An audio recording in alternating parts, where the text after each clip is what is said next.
Hello students, welcome to the lecture. स्वागत है आपका इस वीडियो में। मेरा नाम है विशाल तिवारी और आज हम लोग बात करने वाले हैं मोशन इन अ प्लेन के लेक्चर नंबर 8 के बारे में। लेक्चर नंबर 6 और 7 में हमने प्रोजेक्टाइल मोशन को देखा था कि जब किसी भी ग्राउंड पे हम किसी बॉल को फेंकते हैं तो इक्वेशन ऑफ ट्रेजेक्ट्री क्या होती है, हॉरिजॉन्टल रेंज कितना होता है, किस केस में हॉरिजॉन्टल रेंज मैक्सिमम होता है, टाइम ऑफ फ्लाइट क्या होता है, डिफरेंट चीज़ों को हमने कवर किया था। आज के इस वीडियो में हम कुछ न्यूमेरिकल्स की बात करेंगे जो कंपटीशन में आ चुके हैं और स्कूल एग्जाम्पल की भी बात करेंगे। तो स्टार्ट करेंगे अपने, मैं बेसिकली 3 क्वेश्चंस बताऊंगा जिसमें से 2 आईआईटी में आ चुके हैं और एक हमारा स्कूल लेवल का है। पहला क्वेश्चन है, मैं यहाँ पे एक्सप्लेन कर दे रहा हूँ, पूरा क्वेश्चन लिखूंगा नहीं क्योंकि उसमें काफ़ी टाइम लगेगा। देखो 2 पेपर हैं, 2 पेपर जिनके बीच का सेपरेशन 100 मीटर है, बीच का सेपरेशन है 100 मीटर। एक बुलेट को फायर किया गया है, बंदूक से गोली चलाई गई है जो यहां पे हिट करते हुई, ठीक है, पेपर को उसने फाड़ के अगले पेपर को हिट करती है। अब यहां से जो स्ट्रेट लाइन है वो तो इस तरीके से जाती है, बट जो बुलेट हिट कर रही है वो यहां कहीं पे हिट कर रही है, यहां से 0.1 मीटर नीचे, ठीक है। बुलेट यहां पे हिट कर रही है। हमसे क्या पूछा जा रहा है? हमसे पूछा जा रहा है find velocity of bullet at this position. यानी जब बुलेट यहां से चली है, हमने सपोज दैट कागज के पीछे जस्ट चिपका के बंदूक को चलाया है, तो उस टाइम पे इसकी वेलोसिटी कितनी है।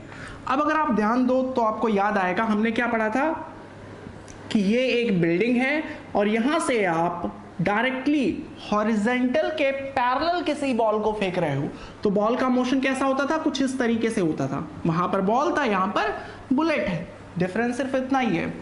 वेलोसिटी यहां पर हमारी u थी, हमने हॉरिजॉन्टल रेंज का फॉर्मूला देखा था और टाइम ऑफ फ्लाइट का फॉर्मूला देखा था।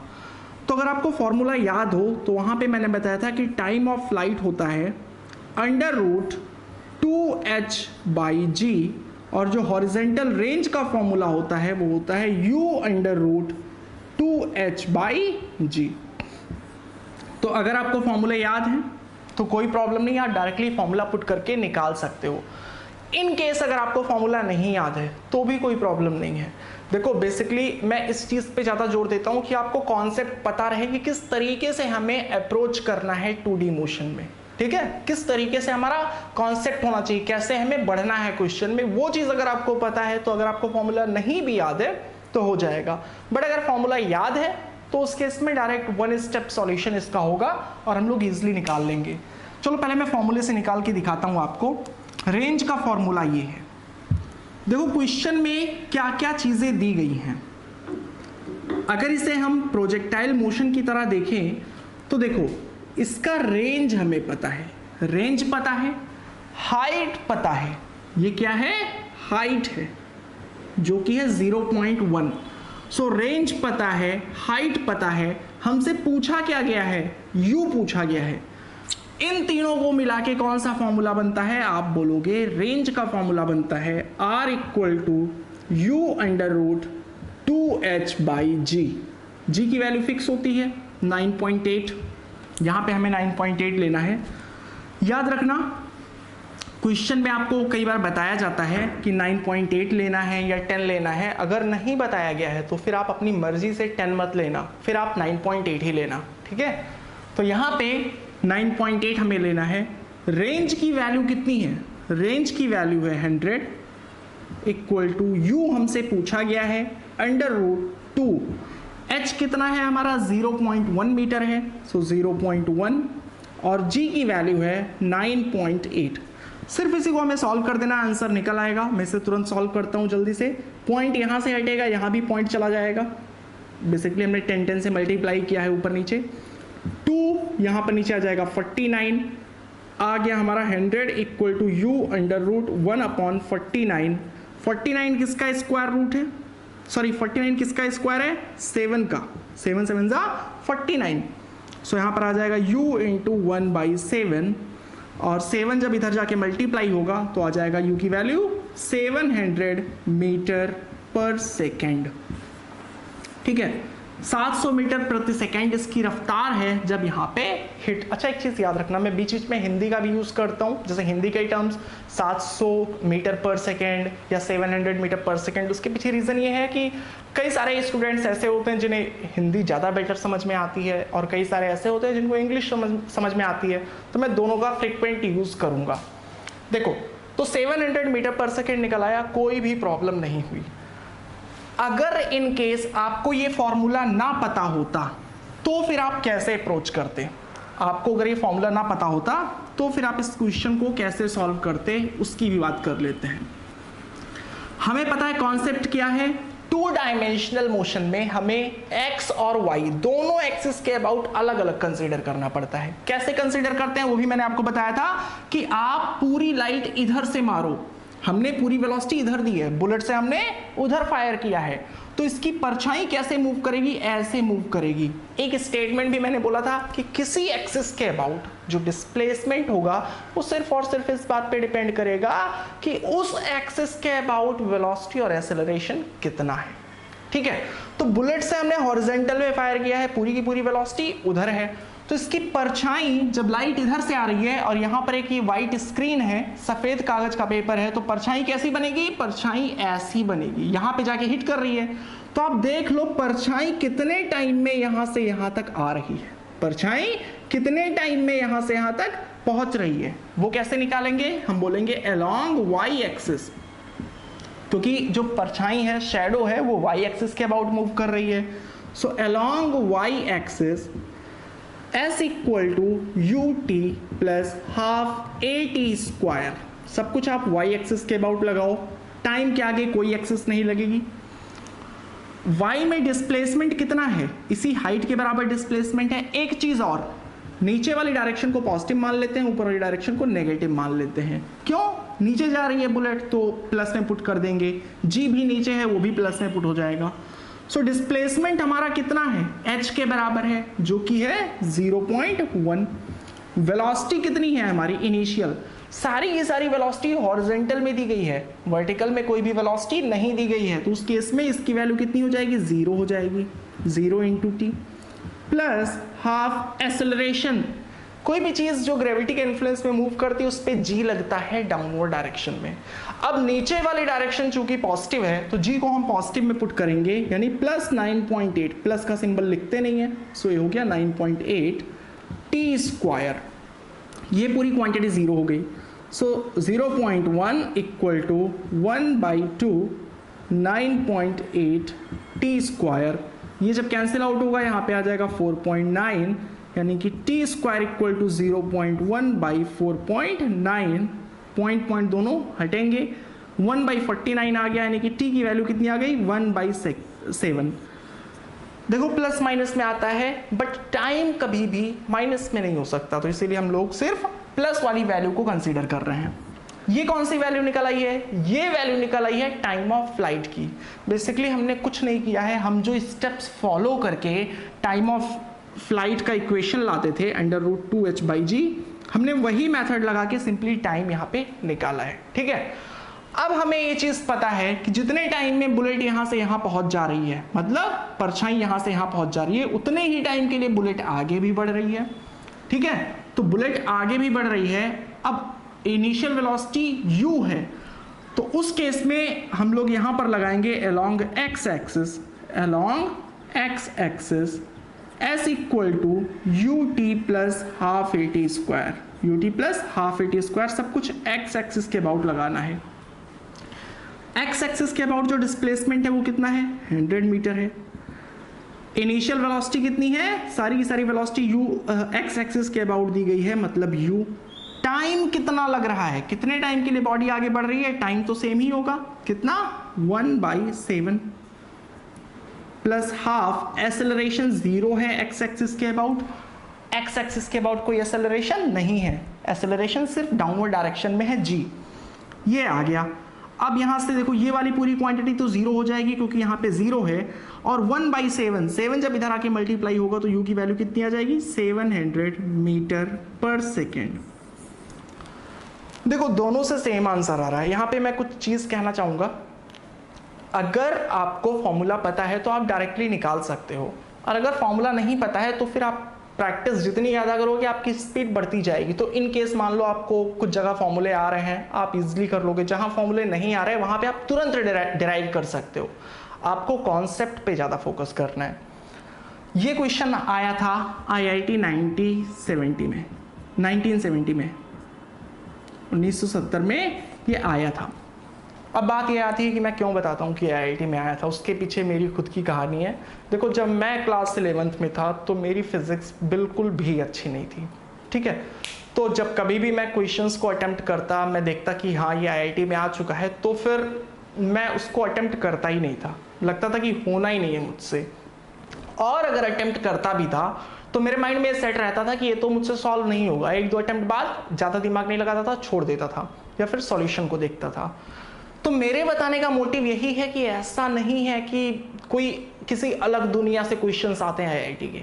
आप जो पढ़ते हो उन्हीं में कुछ एक्स्ट्रा चीज़ें, एक्स्ट्रा तरीके से सोचने के लिए वो आपको मजबूर करते हैं। क्वेश्चंस के लेवल बेशक अच्छे होते हैं, ये तो हमारा जनरल क्वेश्चन है, इसमें कुछ भी खास नहीं है। पर जो टफ भी हम बोलते हैं उसमें थोड़ा सा एक्स्ट्रा होता है। आपको दिमाग लगाना है, अपना खुद का दिमाग। और अगर आप सारे कॉन्सेप्ट्स को देखोगे, ट्राई करोगे, टेस्ट करोगे, तो ऐसी सिचुएशन आ जाएगी कि आप क्वेश्चंस को इजीली सॉल्व कर लोगे, ठीक है। तो हमें IIT देख के बिल्कुल भी क्वेश्चंस को छोड़ना नहीं है, हमें प्रैक्टिस करनी है। आप जितनी ज़्यादा करोगे, और एक बार क्वेश्चंस प्रैक्टिस करने लगे ना एडवांस की, तो आपको मेंस और नीट ये तो कुछ भी नहीं लगेगा, ये बहुत ही ईजिली सॉल्व हो जाएगा। तो बढ़ते हैं अब अपने अगले क्वेश्चन की तरफ, जो स्कूल लेवल का है। उसमें कोई भी दम नहीं है, पर चलो उसकी भी प्रैक्टिस करते हैं। एक चीज़ और, कई बार स्कूल लेवल पे क्वेश्चंस डायरेक्टली फॉर्मूला बेस्ड आ जाते हैं कि इनिशियल वेलोसिटी इतनी है, इतने एंगल पे फेंका गया है, तो निकालो टाइम ऑफ फ्लाइट या हॉरिजॉन्टल रेंज या मैक्सिमम हाइट। तो जो क्वेश्चंस डायरेक्टली फॉर्मूले पे हैं, मैं कोशिश करूंगा कि उसको ना कराऊं। ये मैंने करा दिया क्योंकि ये आया है, ठीक है। ये भी डायरेक्टली फॉर्मूला बेस्ड ही है। अगला क्वेश्चन देखते हैं क्या है, उसको भी मैं ही बोर्ड पे समझाऊंगा। क्वेश्चन देखने के बाद आप कोशिश करना कि एक बार अटेम्प्ट कर लो, फिर सॉल्यूशन को यहां पे देखो। एक प्लेयर है क्रिकेट का जो बॉल को मैक्सिमम 100 मीटर की दूरी पे फेंक सकता है, जो बॉल को मैक्सिमम 100 मीटर की दूरी पे फेंक सकता है। अब यहां से हमें एक चीज क्लियर हो जाती है कि मैक्सिमम 100 मीटर की दूरी पे फेंक सकता है। मैक्सिमम डिस्टेंस कब कवर करता है, रेंज मैक्सिमम कब होता है, जब किसी भी बॉल को 45 डिग्री पे फेंका जाए। ये चीज हमने पढ़ रखा है। सो जब वो 45 डिग्री पे फेंकता है तो बॉल कितना डिस्टेंस कवर करती है, 100 मीटर।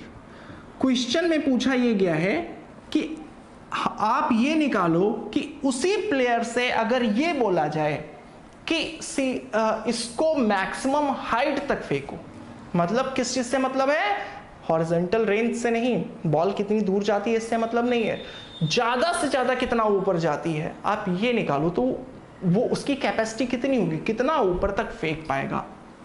अब देखो, एक तो कॉमन सेंस से भी हम सभी को पता है कि अगर बॉल को मैक्सिमम हाइट तक फेंकना हो तो हमें डायरेक्टली ऊपर फेंकना होगा, डायरेक्टली ऊपर फेंकना होगा। यहां कहीं पर बॉल जाएगी और जाके फिर लौट आएगी। इस केस में हॉरिजॉन्टल रेंज 0 होगा।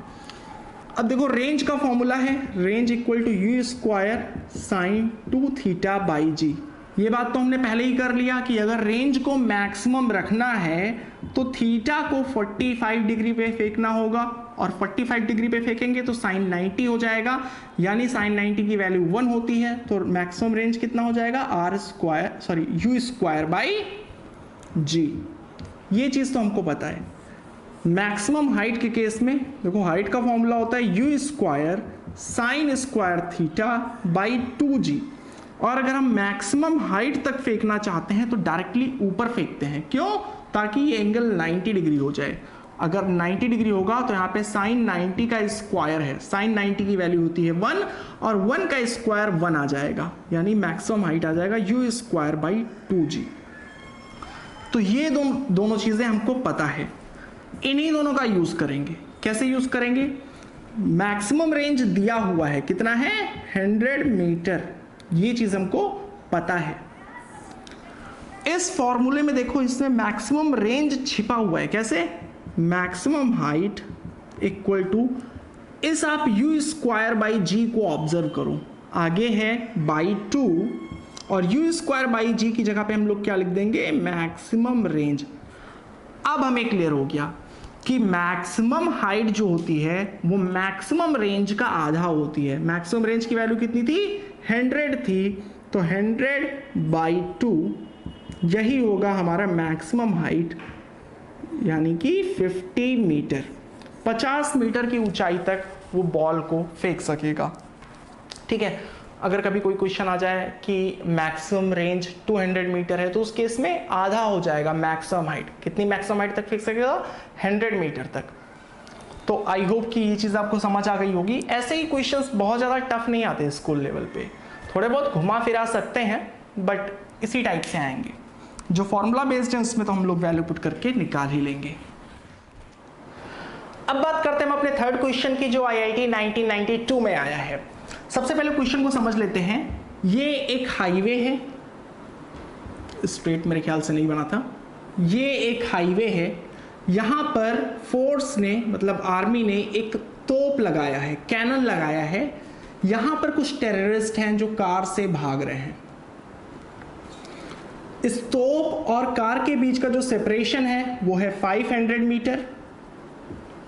कार की जो वेलोसिटी है वो है 72 किलोमीटर पर आवर। इधर भाग रहे हैं, तोप से बॉम्ब को फायर किया जा रहा है 45 डिग्री पे, और हो क्या रहा है, बॉम्ब जाके उस कार को हिट कर जा रही है। तो सबसे पहले तो हमें ये समझना है, देखो एक चीज और, यहाँ पे पूछा क्या गया है, यहाँ पर इनिशियल वेलोसिटी पूछी गई है कि बॉम्ब को कितनी रफ्तार से फायर किया जा रहा है। तो सबसे पहली बात तो ये कि बॉम्ब प्रोजेक्टाइल मोशन का पाथ फॉलो करेगी। 45 डिग्री पे फेंका जा रहा है तो बॉम्ब का पाथ कुछ ऐसा होगा। अब जितने टाइम में बॉम्ब यहां से यहां पहुंच गया होगा, कितने टाइम में पहुंचा होगा, टी टाइम में पहुंचा होगा, जिसको हम लोग बोलते हैं टाइम ऑफ फ्लाइट। इसकी वैल्यू कितनी होती है, 2u sin θ/g, और इस केस में थीटा कितना है, 45 डिग्री है। सो इतने टाइम में बॉम्ब यहां पर पहुंच रहा है, और इतने टाइम में जब बॉम्ब यहां पे पहुंचा होगा उस टाइम पे कार भी कहां पहुंच गई होगी, यहां पे पहुंच गई होगी, क्योंकि तभी तो हिट कर रहा है ना। अगर कार पीछे होती तो भी बच जाता, और अगर कार आगे चली गई होती तो भी बॉम्ब हिट ना करता। अब एक चीज हमें समझना जरूरी है कि जितने टाइम में बॉम्ब यहां पहुंच रहा है कार भी आगे बढ़ रही होगी। कार की वेलोसिटी है v, और कितने टाइम के लिए कार आगे बढ़ने का मौका पा रही है, t टाइम के लिए, क्योंकि t टाइम में बॉम्ब यहां पे पहुंचा है। सो t, सबसे पहले जो 72 किलोमीटर पर आवर दिया है इसको मैं मीटर पर सेकंड में कन्वर्ट कर लेता हूं। सो 72 इंटू 5/18, जिन लोगों ने क्लास 9th में अच्छे से पढ़ा है उनको पता है कैसे कन्वर्ट करते हैं। किलोमीटर पर आवर को मीटर पर सेकंड में कन्वर्ट करने के लिए हमें 5/18 से मल्टीप्लाई करना पड़ता है। सो 18 4 72 और 4 5 20 आ जाएगा, तो ये है 20 मीटर पर सेकेंड। इसकी रफ्तार कितनी है, 20 मीटर पर सेकेंड। वेलोसिटी की वैल्यू 20 है, तो कार 20t और चल जाती है। ठीक है, यहां तक कोई प्रॉब्लम नहीं। अब आप एक काम करो, आप कार तोप इन सबको छोड़ो, आप इसको सिंपल प्रोजेक्टाइल मोशन की तरीके से देखो। किसी भी बॉल या बॉम्ब जो भी है हमारे पास, अगर उसको हम 45 डिग्री पे फायर करते हैं तो उसका रेंज क्या होगा, रेंज यही वाली डिस्टेंस होगी ना जहां से फेंका गया है और जहां पर गिरा है, ये है हमारा रेंज। रेंज की वैल्यू कितनी होगी, r = u² sin 2θ/g। Theta की वैल्यू इस केस में 45 है, सो r = u² sin 2 × 45/g। अब 45 2 90 हो जाएगा, और sin 90 की वैल्यू 1 होती है, यानी कि रेंज आ गया हमारा u²/g। आपको ध्यान होगा यही था मैक्सिमम रेंज के लिए एक्सप्रेशन जो आता है यही निकलता है। सो रेंज की वैल्यू है u²/g। ठीक है, यहां तक समझ में आ गया। अब देखो ये वाला सेपरेशन है 20t, ये वाला सेपरेशन है इनिशियली जब बॉम्ब फायर किया गया था उस टाइम पे 500 मीटर की दूरी पे था, और रेंज है u²/g। तो इन तीनों से क्या बताया जा सकता है, हम बोल सकते हैं range = 20t + 500। Range = 20t + 500। Range की वैल्यू है u²/g, इक्वल टू 20, टाइम की वैल्यू क्या है, कितने टाइम में बॉम्ब यहां से यहां तक जाके हिट कर रहा है, 2u sine theta, 2u sine theta, sine 45 by g plus 500। अब सिर्फ हमको सॉल्व करना है, याद रखना फिजिक्स सिर्फ यहीं तक थी, इसके आगे तो सारे का सारा मैथ्स है। So u square by g equal to 20 into 2u, sine 45 की वैल्यू होती है 1/√2 upon g plus 500। √2 cancel out होगा तो जो 2 है वो अंडर रूट में आ जाएगा, यहां से इक्वेशन आ गया u square by g equal to 20√2u by g plus 500। अब इधर रब करके सिर्फ हमें वैल्यूज पुट करके क्वाड्रेटिक इक्वेशन को सॉल्व करना पड़ेगा। जी की वैल्यू को मैं यहाँ पे 10 ले रहा हूँ सिंप्लिसिटी के लिए, इजीली सॉल्व कर सके। अगर इन केस आपसे कुछ भी नहीं बोला गया है तो फिर आपको 9.8 ही लेके चलना है। सो जी की वैल्यू को मैं 10 लेता हूँ, u square by 10 equal to 20√2 u by 10 plus 500। अब आप क्या करो, इस इक्वेशन को 10 से मल्टीप्लाई कर दो। सो यू स्क्वायर बाई 10 क्या हो जाएगा, यू स्क्वायर हो जाएगा, यहाँ पे आ जाएगा 20√2u प्लस 500 हो जाएगा 5000। इन दोनों टर्म्स को इधर लेके आएंगे तो आ जाएगा u square minus 20√2u minus 5000 equal to 0। ये मिल गया हमारा क्वाड्रेटिक इक्वेशन। अब इसके आगे सिर्फ हमें क्वाड्रेटिक इक्वेशन को सॉल्व करना है, और हमें पता है क्वाड्रेटिक इक्वेशन को सॉल्व करते हैं तो दो वैल्यूज निकलती हैं। कैसे सॉल्व करते हैं क्वाड्रेटिक इक्वेशन को, अगर आपने पढ़ा है ध्यान से तो आपको पता होगा, एक तो स्प्लिटिंग करते हैं, बट इस केस में स्प्लिट कर पाना थोड़ा सा मुश्किल है, अंडर रूट वगैरह हमें दिख रहा है। तो हम क्या करेंगे, हम वो वाला तरीका लगाएंगे, minus b plus minus under root b square minus 4ac by 2a। अब जिनको नहीं ध्यान आ रहा कि ये ABC क्या है, उनके लिए मैं आपको बता दूं, कोई भी स्टैंडर्ड इक्वेशन क्या होता है क्वाड्रेटिक इक्वेशन का, ax square plus bx plus c, यानी x स्क्वायर का कॉफिशिएंट जो है वो a है, x का कॉफिशिएंट b, और जो कांस्टेंट टर्म होता है वो c होता है। तो यहाँ पे x की जगह पे u है, तो u स्क्वायर का कॉफिशिएंट a होगा जो कि 1 है, u का कॉफिशिएंट b होगा जो कि -20√2 है, और c क्या होगा, -5000 होगा। ये सारी वैल्यूज हमको पुट करनी है। प्लस माइनस क्या है, एक बार प्लस लेना है, एक बार माइनस लेना है, तो दो डिफरेंट वैल्यूज आएंगी, और इस केस में एक वैल्यू प्लस में आएगी, एक वैल्यू माइनस में आएगी, और माइनस वाली वैल्यू को हम लोग इग्नोर कर देंगे, उसको नेग्लेक्ट कर देंगे, क्योंकि पूछा गया है कितनी वेलोसिटी से फेंका जा रहा है, तो वो वेलोसिटी तो पॉजिटिव आएगी ना। सो चलो वैल्यू को पुट करते हैं, माइनस और b की वैल्यू कितनी है, देखो -20√2 है, -20√2, फिर plus minus under root b square, मतलब -20√2 स्क्वायर माइनस 4ac, 4 हो गया, a की वैल्यू है 1, सो 4 1 ज़ा 4, मैं 1 नहीं लिखूंगा, और c है -5000, -5000 अपॉन 2a, a 1 है, सो 2 1 ज़ा 2, माइनस माइनस प्लस हो जाएगा, 20√2 plus minus under root minus minus plus, ठीक है, माइनस का स्क्वायर प्लस हो जाएगा, 20 का स्क्वायर 400 और √2 का स्क्वायर 2, सो 400 इंटू 2 800, माइनस, अब माइनस और ये वाला माइनस जब दोनों मल्टीप्लाई होंगे तो प्लस में हो जाएंगे, 5000 इंटू 4, ये आ जाएगा 20,000 अपॉन 2।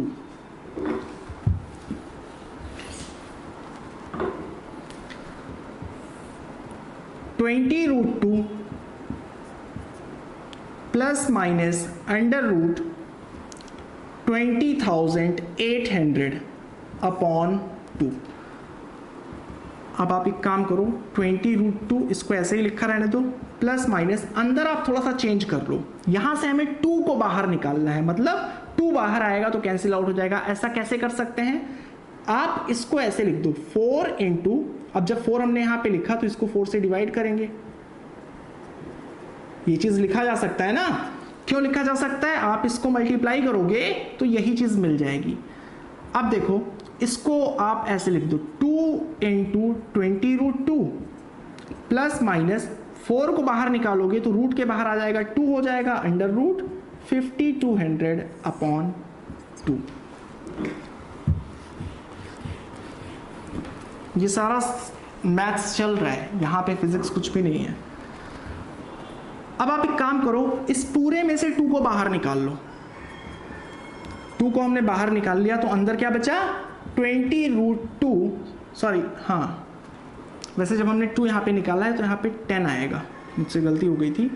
सो 10√2 प्लस माइनस ये भी 2 बाहर चला गया है तो अंडर रूट 5200/2। सो 2 से 2 कैंसिल आउट हो जाएगा। अब ये चीज़ बचती है, यहाँ से एक बार हम प्लस में लेंगे, जब प्लस में लेंगे तो क्या आएगा 10√2 प्लस अंडर रूट 5200 और दूसरी वैल्यू माइनस में आएगी, मतलब 10√2 माइनस अंडर रूट 5200। अब 10 इंटू √2 की वैल्यू कितनी होती है 1.414 होती है, 1.41 लिख रहा, प्लस इसकी वैल्यू अप्रॉक्सीमेटली 72.1 बनाती है। ये मैंने कैलकुलेट किया था, इतना याद नहीं रहता मुझे। यहाँ पे क्या आ जाएगा, यहाँ पर भी आ जाएगा 10 इंटू 1.41 माइनस 72.11। अब देखो ये 10 से मल्टीप्लाई होगा तो कितना आ जाएगा 14.1। चलो इतने ही डिजिट तक लेते हैं, 72.1 तक ही लेते हैं। सो 14.1 प्लस 72.1 और यहां पर आ जाएगा 14.1 माइनस 72.1। अब ये वाली वैल्यू कितनी आ जाएगी 72, 86.2 और यहाँ पर जो वैल्यू आएगी वो नेगेटिव में आएगी, आप देख सकते हो ना, 0 हो जाएगा 58 माइनस 58। एक u की वैल्यू तो माइनस में आ रही है और दूसरी u की वैल्यू प्लस में आ रही है, और जैसा मैंने बोला था कि माइनस वाली वैल्यू को हम लोग इग्नोर कर देंगे, उसको नेग्लेक्ट कर देंगे, प्लस वाली वैल्यू को हम लोग आंसर अपना मानेंगे। तो यहाँ पर हमारा आंसर 86.2 आया है। आप एक बार चेक कर लेना, हो सकता है कहीं पे कोई कैलकुलेशन मिस्टेक हो, बट जो मेरा बताने का मोटिव है वो कॉन्सेप्ट को समझाना है, किस तरीके से हमको देखना है। सबसे पहले तो क्वेश्चन को आपको थॉरली पढ़ना है, क्वेश्चन समझ में आ गया तो आधी प्रॉब्लम सॉल्व, फिर डिफरेंट कॉन्सेप्ट का यूज करते हुए हम लोग आगे बढ़ेंगे। आज की इस वीडियो में इतना ही। न्यूमेरिकल से सिर्फ आपको ये बताना था कि न्यूमेरिकल्स की प्रैक्टिस आप करो, जितना ज़्यादा करोगे उतना बेटर है। कुछ डाउट होता है तो आप कमेंट में पूछना, मैं कोशिश करूंगा कि उसका आंसर दूं। अगले वीडियो में हम स्टार्ट करेंगे एंगुलर मोशन के बारे में डिस्कस करना। हमने लीनियर के बारे में पढ़ ही रखा है, एंगुलर मोशन को क्यों डिस्कस करेंगे, क्योंकि कोई भी चीज़ जब सर्कुलर पाथ में घूमती है या एंगल बनाती है इस तरीके से, तो वो भी 2 डायमेंशनल मोशन ही होता है। उसके पाथ को भी रिप्रेजेंट करने के लिए कम से कम 2 एक्सिस की रिक्वायरमेंट होती है। तो एंगुलर मोशन पढ़ेंगे, उसमें angular displacement, angular velocity, angular acceleration, सारी चीज़ें हम लोग कवर करेंगे। फिर रिलेटिव वेलोसिटी भी यहाँ पर देखेंगे 2 डायमेंशन में। सो आज के लिए इतना ही, मिलेंगे आपसे अगले वीडियो में। और अगर वीडियो पसंद आया हो तो वीडियो को लाइक कर देना, चैनल को सब्सक्राइब कर देना। अगले वीडियो में मुलाकात होगी, तब तक के लिए बाय बाय।